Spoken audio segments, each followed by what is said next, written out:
안녕하십니까. 자동차를 거는 남자 이상입니다. 오늘 제가 가지고 온 주제는요, 이제 BMW 520D 왜 불타는가에 대한 주제입니다. 이제 요즘 지금 또 가장 핫 이슈가 바로 이 520D의 화제입니다. 화제의 520D인데요, 정말 말 그대로. 이제 올해 들어서 520D 이제 BMW 5 시리즈 차량이 20대가 넘게 불타올랐습니다. 이제 그림에서 보시다시피 지금 각기 다 다른 차예요. 6개의 사진이 다 다른 차고요. 이제 사진에 다 담지 못했지만 20대 이상의 5 시리즈들이 지금 불탔고요. 지금 굉장히 앞으로도 몇 대가 더 불탈지 모릅니다. 네, 뭐 앞서 말씀드리지만 제가 BMW를 싫어하거나 그러진 않습니다. 이제 워낙 지금 이게 중요한 이슈고 또 문제가 되고 있기 때문에 제가 한번 다뤄보는 거고요. 개인적으로 BMW를 또 굉장히 좋아하고 또 M 시리즈, M3, M4를 제가 또 가장 좋아하기 때문에 따로 뭐 악의는 없어요. 이제 정확히 원인이 뭐고 왜 그런지에 대해 말씀을 드리고자 이제 여러분께서도 왜 유독 5 시리즈 그리고 520D에서만 불이 나는가 한 번쯤 의구심을 가져보셨을 텐데 그 부분을 제가 좀 긁어드리고자 오늘 520D 왜 불타는가에 대한 이제 주제를 가지고 오늘 찾아왔습니다. 자, 그럼 먼저 520D가 불타는 이유에 대해서 말씀드리도록 하겠습니다. 제가 이제 자료도 수집해보고 여러가지 제 나름대로 이유를 생각해보고 이제 기사를 바탕으로 추려본 결과 이렇게 3가지의 문제가 있다라고 판단이 되었어요. 그래서 첫 번째, 연료 호스의 문제, 두 번째는 냉각 장치의 문제, 세 번째는 이제 EGR 시스템의 문제입니다. 이제 제가 이 자료를 이제 3일 전에 다 완성을 해놨는데 이제 정확히 이틀 전에 BMW에서 공식적으로 발표를 했습니다. 바로 3번 EGR 시스템의 문제다. EGR 시스템의 문제로 인해서 520D에 화재가 발생을 했고 그로 인해서 10만 대를 리콜을 하겠다라고 공식적으로 결함을 인정을 했습니다. 그렇기 때문에 일단 3번 EGR 시스템의 문제가 바로 결함이라 그걸로 인해서 화재가 발생을 했고요. 나머지도 이제 기사를 보니까 약간 문제가 있다라고 판단이 돼서 혹시 요 두 가지 3번 말고도 이번에 대해서도 알고 계셔야 할 것 같아서 제가 이렇게 3가지로 문제의 원인을 한번 분석을 해봤습니다. 자, 가장 먼저 연료 호스의 문제입니다. 이것도 기사를 찾아보시면 아마 연료 호스 문제다라고 연료 호스의 결함이다라고 한 번씩 들어보셨을 텐데요. 일단 가장 먼저 그렇다면 연료 호스가 무엇인가에 대해서 알고 계셔야 될 것 같습니다. 일단 연료 호스란 이제 제가 여기 써놨지만 이제 급유구를 지나서 주입된 연료를 가솔린 혹은 디젤을 이제 인젝터, 연료를 쏴주는 게 바로 인젝터인데요. 인젝터를 통해서 엔진 내부까지 이동시켜주는 통로가 바로 연료 호스입니다. 지금 제가 이렇게 그림을 따왔는데요. 그림은 이제 출처는 자동차 구조 교과서라는 그 책에서 제가 그림을 따왔습니다. 보시면 이게 되게 간단하게 딱 보기 쉽게 되어 있더라고요. 이제 주유소 가서 주유구를 열어서 요즘 셀프 주유 많이 하시는데 직접 그 주유구에 주유를 하잖아요. 그게 바로 여기 연료 급유구입니다. 이제 연료를 주입하는 바로 그 주유구고요. 주유구를 지나면 바로 연료 탱크로 지나가요. 이제 차 구입하실 때 50리터, 60리터 이렇게 연료 탱크 사이즈가 얼마냐 할 때 바로 그 연료 탱크로 들어가고 이 안에 또 연료 펌프가 들어 있습니다. 연료 펌프를 통해서 이제 인젝터로 보내는데 인젝터까지 가는 그 통로가 바로 연료 호스입니다. 연료 파이프도 있고요. 그래서 통로라고 보시면 돼요. 연료가 연료 탱크에서 이제 인젝터까지 들어가는 그런 길이 바로 연료 호스라고 보시면 되고요.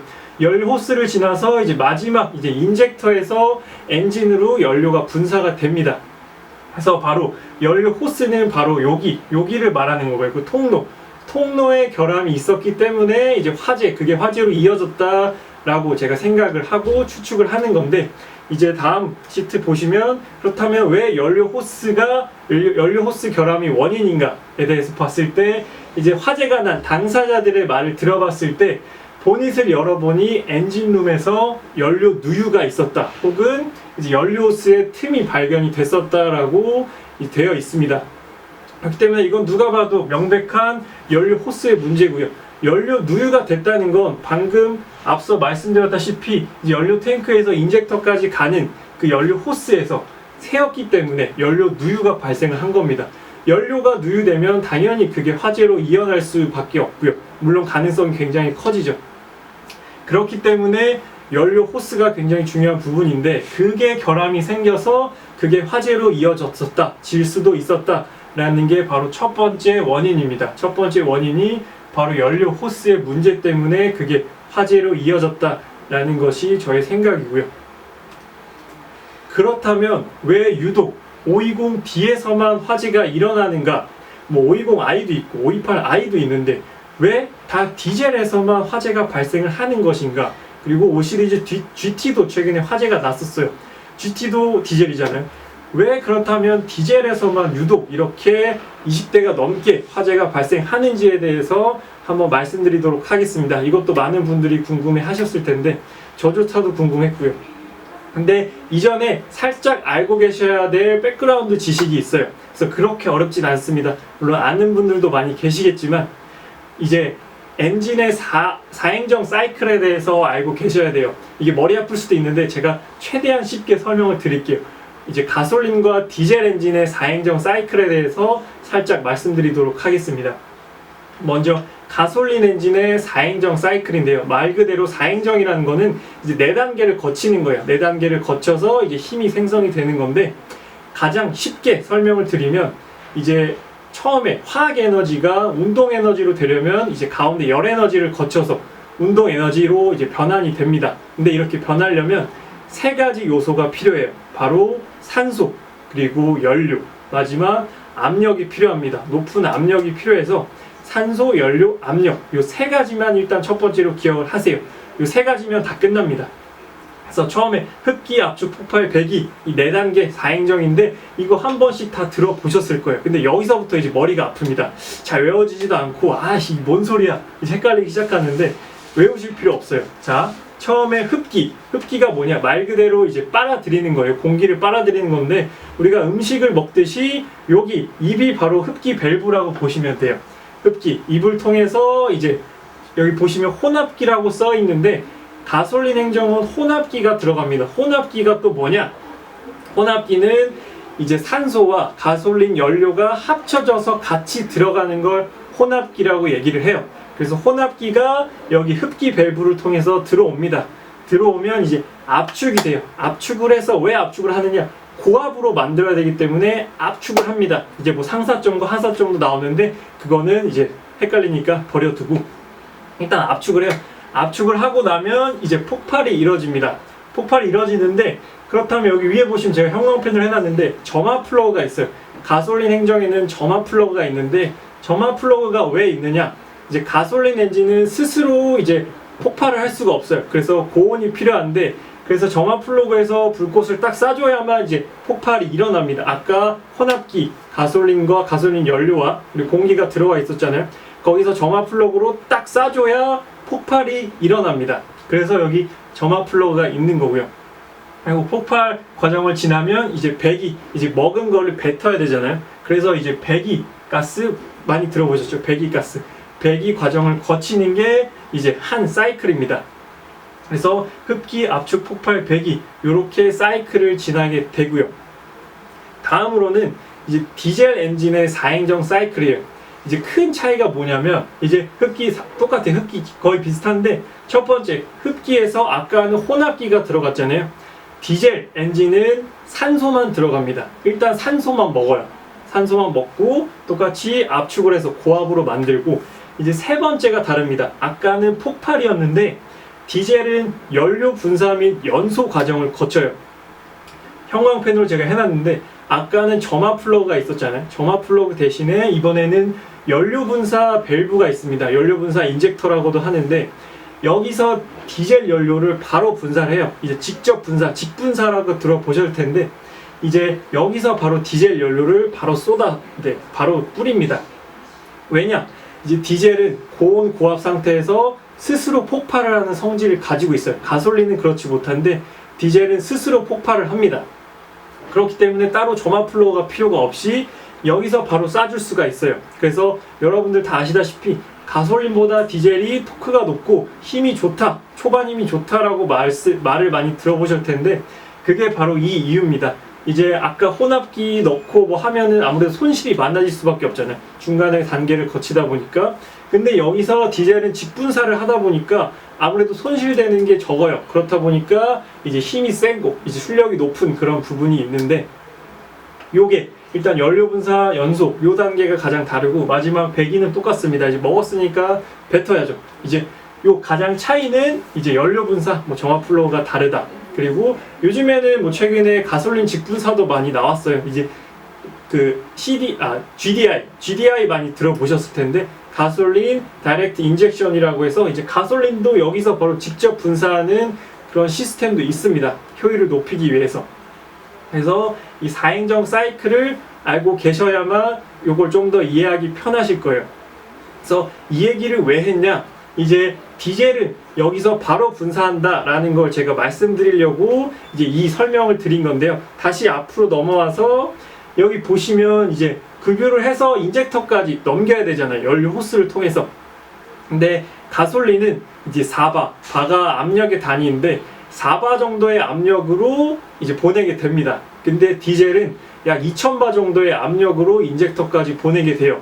보면 굉장한 몇백 배 정도의 압력 차이가 납니다. 그렇기 때문에 디젤은 굉장히 고압으로 고압 펌프를 통해서 이제 인젝터로 보내는데, 그 고압을 버티지 못하고 파열이 되다 보면 그게 화재로 이어질 수가 있는 거예요. 아까 뭐 연료 누유가 있었다, 연료소에 틈이 있었다. 그 고압을 버티지 못하면 이렇게 뭐 연료가 새거나 틈이 생기는 겁니다. 그렇기 때문에 이제 가솔린보다는 디젤에 화재가 많이 발생을 하는 거고요. 훨씬 더 고압이다 보니까 더 위험할 수밖에 없는 그런 부분이 있습니다. 두 번째, 냉각 장치의 문제입니다. 이제 대부분 냉각 장치가 어떤 역할을 하는지 알고 계실 거예요. 이제 열을 식혀준다 라는 그런 역할을 하는 건데요. 냉각 장치란 열을 효율적으로 관리해서 엔진 성능을 최적으로 만드는 그런 장치입니다. 그래서 이제 여기 그림 보시면 아까 설명드렸다시피 실린더 내부가 고온 고압으로 굉장히 뜨겁습니다. 이게 계속 뜨거운 상태로 되면 이제 효율도 떨어지고 그게 화재로 그대로 이어질 수도 있기 때문에, 그래서 냉각 장치가 필요한 건데요. 옆에 제가 또 사진으로 첨부를 해놨습니다. 근데 뭐 이걸 다 아셔야 될 필요는 없고, 이제 여기 워터 재킷이라고 있어요. 워터 재킷은 이제 냉각수가 지나가는 통로입니다. 그 카레이서 분들 보시면 요 5단에 이렇게 호스가 지나가요. 요 호스로 이제 그 레이싱카는 에어컨이 없기 때문에 이렇게 차가운 물이 지나가서 몸에 열을 식혀줄 수 있도록 이렇게 호스가 지나가는데, 그거랑 비슷한 원리입니다. 그래서 워터 재킷을 통해서 이제 열을 식히는 것도 있고요. 그리고 라지에이터 그릴이라고 들어보셨을 거예요. 이제 프론트 그릴, 차 앞쪽에 보면 이렇게 그릴 뚫려 있잖아요. 대형 그릴이 뭐 브랜드 마크가 달려 있는 것도 있고요. 그 라지에이터 그릴이 바로 그 그릴 뒤에 라지에이터가 있기 때문에 라지에이터 그릴이라고 부르는 건데, 그 라지에이터 안에도 이렇게 여러 가지 그 핀들이 있어서 그 안에서도 이제 그 냉각을 하는 겁니다. 근데 왜 앞에 있느냐? 차가 달리면 바람을 맞잖아요. 그 자연풍을 통해서 열을 자연적으로 식힐 수 있도록 이제 라지에이터가 앞쪽에 있는 겁니다. 그리고 혹시나 이제 저속으로 다니시거나 할 때는 또 그 라지에이터가 자연풍으로 안 식기 때문에 뒤에 또 냉각 팬이 달려 있어요. 그 냉각 팬을 통해서 또 식혀주고, 이제 차가 저속에 있을 때 윙 하는 소리 들어보신 적 있으실 거예요. 바로 그게 냉각 팬이 돌아가는 소리입니다. 그래서 워터 재킷이나 뭐 라지에이터나 그런 냉각 팬을 통해서 이제 냉각을 하게 되고요. 그리고 또 너무 차갑게 되면 또 효율이 안 좋을 수가 있어요. 너무 뜨거워도 안 좋지만, 그래서 그걸 이제 조절하는 게 여기 서머스탯이라는 장치입니다.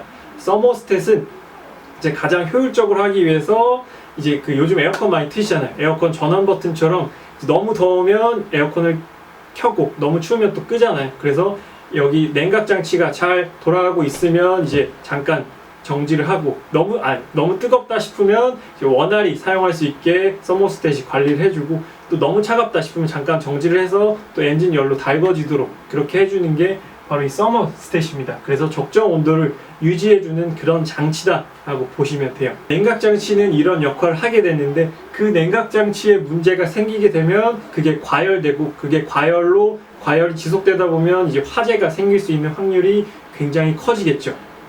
그래서 냉각 장치의 문제도 하나의 이유가 아닐까라고 제가 생각을 해봤습니다. 그리고 마지막 세 번째, 이제 BMW 코리아에서 공식적으로 결함이라고 인정을 한 부분입니다. 바로 EGR, 냉각장치의 문제, EGR 시스템의 문제인데요. 자, 그럼 EGR이 무엇이냐에 대해서 먼저 알고 계셔야 될 것 같습니다. EGR은 여기 보시다시피 Exhaust Gas Recirculation의 약자인데요. 이제 그대로 해석하면 배출가스 재순환 장치예요. 이게 무슨 말이냐? 뭔 얘기야? 라고 하실 수가 있는데, 일단 EGR에 대해서 알고 계셔야 될 거예요. EGR이 무엇이냐? 라고 하면 이제 디젤 차량들은 매연이라고 해서 굉장히 안 좋은 연기 많이 나잖아요. 근데 그 중에서 질소 산화물, 넉스라는 질소 산화물이 있어요. 이것도 굉장히 사람 몸에 안 좋은 건데, 그걸 줄이기 위한 목적으로 장착되어 있는 장치가 EGR입니다. 이제 디젤 차량의 뭐 DPF나 LNT 같은 것도 들어보셨을 텐데, 이제 EGR은 넉스, 질소 산화물만을 이제 컨트롤하고 담당하는 그런 장치예요. 그래서 그걸 줄이기 위해서 장착되어 있는 게 바로 EGR입니다. 그리고 그 EGR은 배기가스 재순환 장치라고 해서 나가는 배기가스, 아까 배기가스 배출된다고 말씀드렸잖아요. 나가는 배기가스 일부분을 다시 재순환을 시켜서 다시 아까 그 행정을 거치는 겁니다. 다시 이제 폭발해서 이제 배기가스를 내보내는 건데, 재활용이라고 보시면 돼요.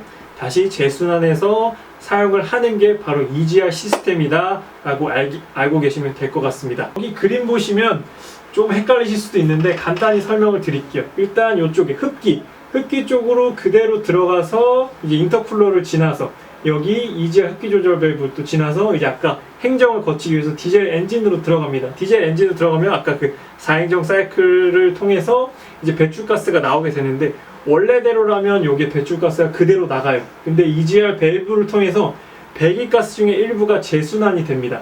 그래서 다시 들어가요. 다시 들어가서 이제 EGR 쿨러를 통해서 다시 열을 좀 식힙니다. 식혀서 이제 다시 디젤 엔진으로 들어가요. 원래 그대로 나갔다면 말 그대로 재순환이에요. 재활용처럼 다시 나가던 걸 붙잡아서 다시 집어넣습니다. 그러면 그게 어떤 효과가 있느냐? 나가는 걸 다시 넣기 때문에 연소가 되지 않으면서 내부 온도를 조금 낮춥니다. 내부 온도를 낮추는 거랑 질소 산화물을 줄이는 거랑 무슨 연관이 있느냐라고 또 생각하실 수가 있는데, 질소는 대기 중에 약 78%, 80% 정도 있습니다. 지금도 질소가 아마 어딘가 있을 텐데, 이제 과자 드실 때도 안에 질소 포장돼 있잖아요. 그래서 질소가 그냥 있을 때는 몸에 해롭지 않아요. 근데 이제 고온을 만나게 되면 산소와 결합을 해서 질소 산화물로 변신을 합니다. 뭐 화학식이랑 이런 거 말씀을 드리기에는 좀 헷갈릴 수도 있으니까. 그래서 질소 산화물이 돼요. 질소 산화물은 또 몸에 굉장히 안 좋기 때문에 이제 약 2000도 정도 되면은 질소 산화물로 변신을 하게 되는데, 온도를 좀 낮추면 그 질소 산화물의 발생량이 좀 줄어듭니다. 그래서 이제 다시 재순환을 하게 되면 온도가 낮아지기 때문에 질소 산화물의 양이 좀 줄어들어요. 그렇기 때문에 이 EGR, 배출가스 이제 넉스를 줄이기 위해서 EGR 시스템을 사용을 하게 되는 겁니다. 그래서 이게 디젤 엔진밖에 없기 때문에, 가솔린 엔진은 이런 게 안 달려 있어요. 그래서 디젤에만 달려 있기 때문에 유독 520D에서만, 디젤 차량에서만 화재가 발생을 하는 겁니다. 520i나 뭐 528i나 가솔린 엔진이 탑재된 5 시리즈에서는 화재가 발생하지 않고, 520D에만 화재가 발생한 이유가 바로 이런 부분 때문이에요. 아까 그 디젤의 4행정, 뭐 고압으로 이제 연료를 분사하고 하기 때문에 좀 연료 호스의 고압이 이제 또 진행이 되고, 또 이런 EGR 시스템이 디젤에만 장착이 되어 있기 때문에 가솔린에서는 화재가 발생하지 않지만 디젤 차량에서 유독 화재가 발생하는 이유가 바로 여기 있습니다. 520D가 불탄 이유는 EGR 시스템의 문제다라고 공식적으로 발표를 했고요. BMW 코리아에서 공식 발표된 내용은 이렇습니다. 이제 화재 원인은 EGR 장치 쪽에서 뭐 배출가스 온도를 낮추는 그런 부품의 결함이다라고 얘기를 했고요. 적용 대상은 2010년에서 16년 생산된 520D와 320D 모델 총 10만 대가 리콜될 예정이다라고 발표를 했습니다. 보시면 말씀드렸다시피 다 디젤 엔진이죠. 가솔린 엔진은 없습니다. 그리고 보상 대책은 이제 공식적인 리콜을 진행을 하고, 이미 전소된 차량도 보상을 해주겠다라고 얘기를 했으나, 이미 뭐 보험 처리를 했거나 사설 정비소에서 정비를 받았거나 한 사람들은 또 이제 보상을 안 해주겠다라고 얘기를 해서 지금 또 그것도 굉장히 말이 많습니다. 그래서 당연히 또 보상을 해줘야 되는 부분인데 보험을 그러려고 보험을 든 건데 그거 보험을 처리 안 하면 무슨 의미가 있냐라고 또 얘기하는 것도 굉장히 또 일리가 있는 말이죠. 그러려고 이제 돈 들면서 보험을 드는 건데 그래서 굉장히 지금 앞으로 5 시리즈와 3 시리즈가 어떻게 또 보상을 받고 또 리콜이 진행될지 거의 이렇게 10만 대 제조사 측에서 10만 대 리콜하는 경우가 거의 없어요, 한국에서. 그래서 또 해외에서는 이렇게 유독 5 시리즈만 화재가 발생하는 경우가 잘 없습니다. 유독 국내에서만 5 시리즈에 집중돼서 화재가 발생을 했고요. 그래서 저조차도 EGR 시스템의 문제인데 그렇다면 해외에서도 화재가 이렇게 많이 발생을 했어야 되는데 왜 유독 한국에서만 많이 발생을 했는가? 이것도 좀 궁금한 부분입니다. 물론 BMW에서도 엄청 궁금해하고 있겠죠. 그래서 참 안타까운 부분이에요. 이제 5 시리즈가 이렇게 화재가 많이 발생하고 지금도 5 시리즈, 3 시리즈 타시는 분들 제 주변에도 많은데 계속 걱정을 하시면서 타실 것 같아요. 아무래도 이렇게 뭐 지속적으로 같은 차종들이 불이 났기 때문에 내 차는 어떻게 되는 게 아닌가. 일단 타시는 분들은 최대한 빨리 리콜이 진행되는 대로 그 부품, EGR 부품을 교체를 해보시고요. 이제 그 같은 차종 타시는 분들도 한 번씩 좀 주의 깊게 혹시나 뭐 주행 중에 이상이 생기면 바로 시동을 정지하고 이제 좀 더 추세를 살펴보시고 추이를 살펴보시고 판단을 하셔야 될 것 같습니다. 뭐 엑셀 반응이 안 된다거나 연기가 난다거나 송풍구 통해서 매캐한 냄새가 난다거나 하시면 바로 정차하시고 시동을 끄신 상태에서 주행하지 마시고 뭐 그 레카를 부르거나 뭐 긴급구조 센터를 통해서 뭐 그런 조치를 취하시거나 하셔야 될 것 같습니다. 그래서 제가 오늘 말씀드린 그런 내용은 여기까지고요. 오늘 말씀드렸던 BMW 520D는 왜 불타는가에 대해서 말씀을 드렸습니다. 그래서 뭐 그렇게 깊은 내용은 아니었지만 그래도 어느 정도 궁금한 부분은 해소가 되지 않았을까 하는 게 제 생각인데 이제 많이 좀 궁금한 부분이 해결이 되었으면 하는 게 제 바람입니다. 오늘은 여기까지 말씀을 드리고요. 저는 자동차 읽어주는 남자 이상이었습니다. 감사합니다.